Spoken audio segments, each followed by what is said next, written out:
This month, around 260 something years ago, an incident occurred in world history that changed the course of global history. And it is very likely that that incident was caused by the dua of one Muslim lady that was returning from Hajj.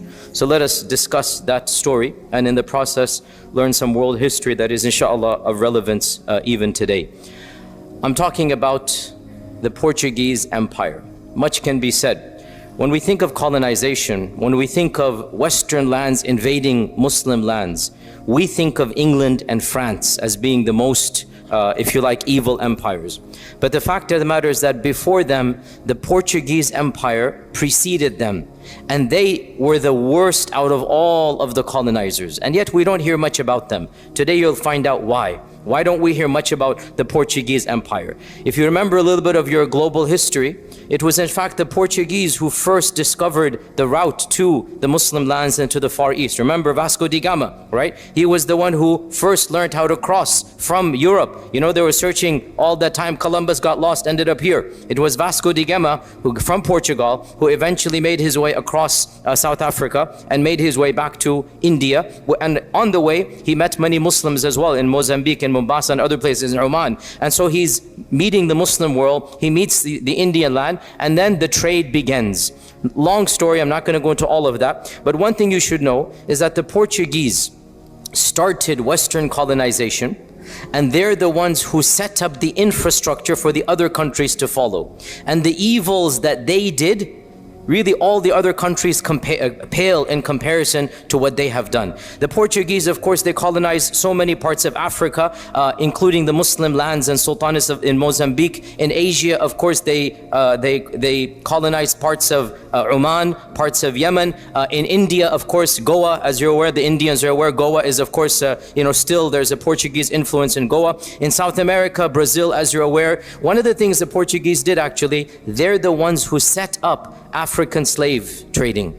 All African slave trading, which we think of as the American phenomenon, who set it up? Who's the one who began it? Who's the one who set up the infrastructure? Who's the one who figured out the mechanism, who literally marched into Africa and started purchasing African slaves to export around the world? That is all the Portuguese. It is estimated up to 5 to 10 million people were killed or decimated by the Portuguese invasions. And of course, Portugal therefore became the most powerful empire in its time, the 16th, the 17th century. The Portuguese controlled the spice trade. The Portuguese had the best ships. They had the best navies. What happened to them? How come we don't hear about them? Today we're going to discuss a little bit, and inshallah we can assume, but of course only Allah knows ilm al-ghayb, that in fact it was the dhulm that they did against so many people, especially the Muslims, that brought about their downfall. I want to mention in particular one incident that many people are not aware of, and yet it demonstrates the cruelty of the Portuguese. Remember,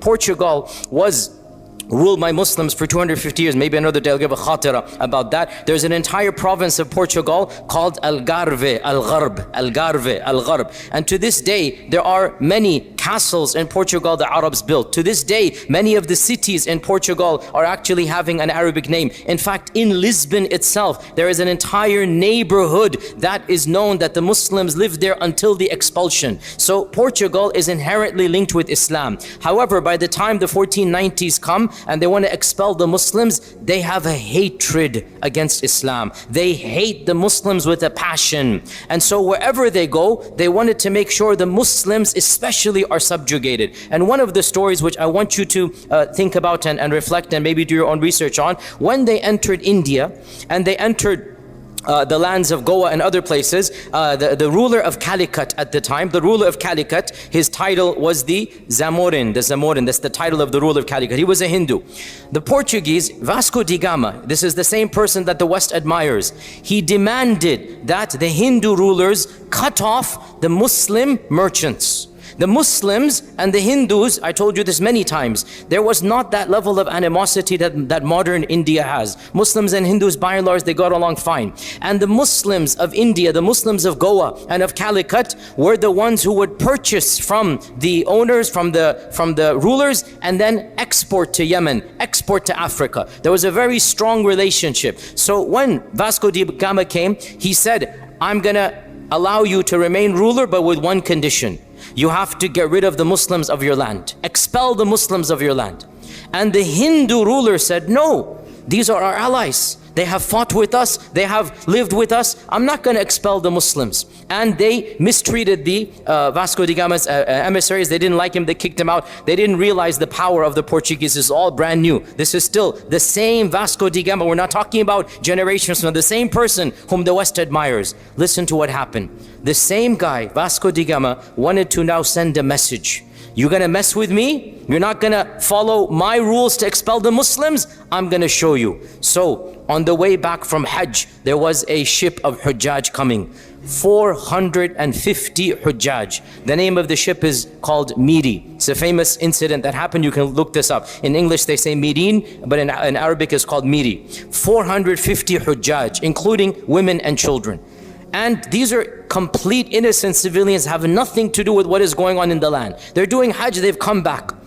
Vasco da Gama gives the command to surround the ship and cut off all supplies, even though the land is right there, they're on the way back. Cut off all supplies and start slowly massacring the people with bows and arrows and guns and the cannons. Of course, as you know, the Portuguese had the weapons that nobody else had. This is the rise of Europe is primarily because of military strength and because of the naval force.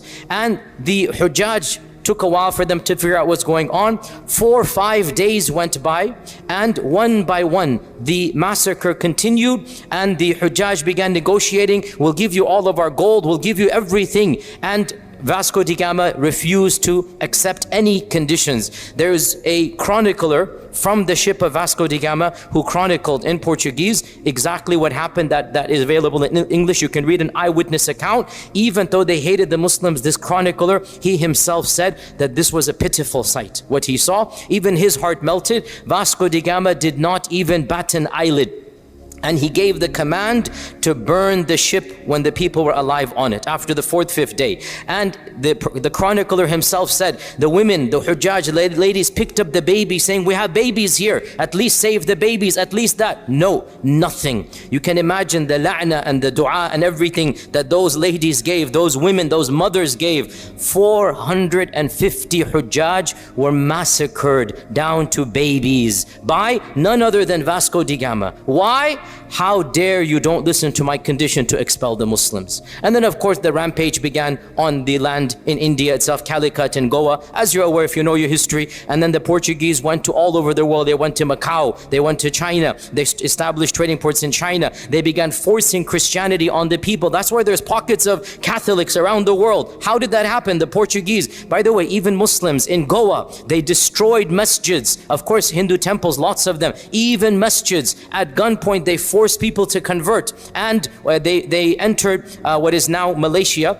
There was a sultan there, the Sultan of Malacca, They invaded, it's now called Malaysia, one of those islands. They invaded that sultan, forced him as well to get rid of his empire, handed it over to them. They caused fitna and fasad everywhere they went. What happened? Subhanallah, one incident occurred that changed the course of history. And I say this because even though we don't bank on miracles, we cannot expect miracles to happen, but still we should learn from history. And Allah subhanahu wa ta'ala takes dhulm into account. And even if we cannot stop dhulm physically, pause here. I'm not saying we shouldn't stop dhulm physically. I'm not saying we become pacifist or whatnot. Have to always be careful. People jump at every ambiguous phrase and read in everything I say. I'm not saying we become apolitical, but I'm saying sometimes people cannot fight oppression, but Allah will fight it directly. And Allah will intervene in ways we never could imagine and expect. What happened to the Portuguese Empire such that nobody remembers the glory of Portugal? Nobody remembers the power. Their naval fleet was second to none. No England, no France, nothing could compete with the Portuguese. They built the fastest and the biggest ships. They had the mightiest empire. Their capital, Lisbon, it was the most prestigious capital in the 16th century. London could not compete with Lisbon. Lisbon was the darling of Europe. Why? Because obviously they have invaded all these Muslim, and also, not just Muslim, but all lands as well. By the way, I gave a khatira last year about the Muslim revolt in Brazil. That was against the Portuguese. The way they treated the Muslims, because remember, when we talk about slaves, remember 20-30% were Muslim slaves. And not that just because they're not doesn't make it right. Of course, everything is wrong. But 20-30% are Muslims. And I gave a khatira right here, you can look it up. The Muslim slave revolt of Brazil. It was against whom? Against the Portuguese. Against these same Portuguese. What happened, subhanAllah, in this month, November of 1755? In this month of 1755, to be more precise, the 1st of November, and without a doubt, again, we cannot categorically state that Allah is doing this as a result of that. Only Allah knows. But still, we look at the outer reality. And every indication, and this is not just me speaking, even the Catholic priests at the time, even they believe that this is God's punishment against us. It is recorded on record. Catholic priests said this. Why? How? First and foremost, well, what happened?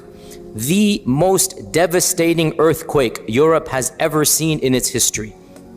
And it happened on the 1st of November, 1755, which is one of the most important Catholic festivals. And it happened at 10:30 in the morning, when the entire city, because you know it's a very Catholic country, it's a very religious country, was in the churches. They were worshiping, and that day, it is called All Saints Day.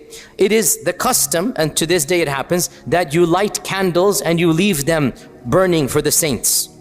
And on that day, some things happened that literally changed the course of history. As the people are in their churches, the city is empty, everybody's in the church. The zelzala, the earthquake, occurred. Today, scientists estimate it measured 9 on the Richter scale. If you know your Richter scale, this is beyond the charts. This is absolutely almost unprecedented. It measured 9 on the Richter scale. This is something that is super rare in human history. And as the earthquake occurs and the buildings collapse, the people don't know what's happening, obviously. Tens of thousands die. They run into the streets trying to be saved. And they didn't realize, how are they going to know this? The earthquake wasn't really an earthquake. It was a tsunami, actually. It was a tsunami. And so as they run into the streets, within 45 minutes, waves come 10, 20, 30 feet high. So after the earthquake, the buildings are gone. Now the waves come from the ocean, and Lisbon is destroyed completely. 20 feet high, out of the whole world. And if you look at it, Lisbon has never had an earthquake or a tsunami. It's never had. And then to top it off, and this is all, of course, Allah's qadr. It was the 1st of November. All the houses have candles everywhere. So as soon as that finishes, the whole earth is shaking, everything happened, the candles are falling. Of course, it's 1755, all houses are built with wood. And so Lisbon burns non-stop for 3 weeks. Burns to the ground. 80% of Lisbon is completely destroyed. You can look this up on any encyclopedia. The Great Earthquake or the Great Tsunami of Lisbon, 1755. In one day, earthquake, tsunami, and fire destroys the entire city. Literally, the entire city is gone. It is estimated 30% or 40% of the city died. Tens of thousands, I don't know the exact number, tens of thousands of people died. The entire city collapsed. The king went mad. For the rest of his life, the king could not sleep in a house. He would sleep in the tent in the middle of the street. He couldn't sleep in the house. The people started wondering what is going on. The priests began saying, this is God's punishment against us because of what we're doing. Even the priests began saying, this is God's punishment. The people were shocked. How could, on the holiest of holy days, during this church time, literally on the 1st of November, while we're in church, all of this happens? This is a sign from God that we are doing something wrong. And of course, this 1755 tragedy, it was the beginning of the end of the Portuguese Empire.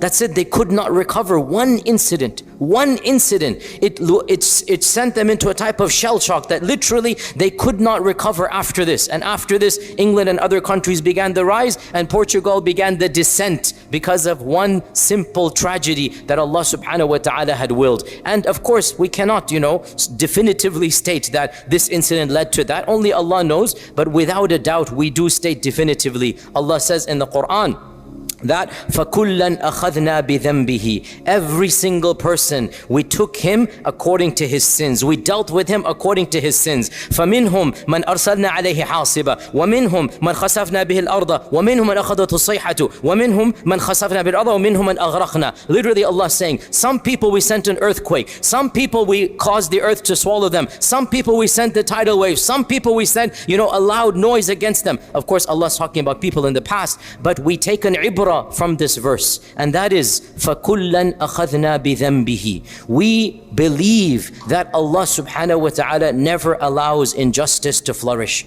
and even if we cannot stop it, we should try to stop it. Even if we cannot stop it, Allah subhanahu wa ta'ala will himself intervene. So when we see what is going on, when we see the reality of dhulm, do not lose hope in Allah. True, we don't plan miracles, we leave it to Allah, but we have yaqeen that no empire that unjustly kills, that decimates, that murders and massacres millions of people around the globe. We're making dua against this nation and country, and subhanallah, within one day the entire empire collapsed. And this is not ancient history.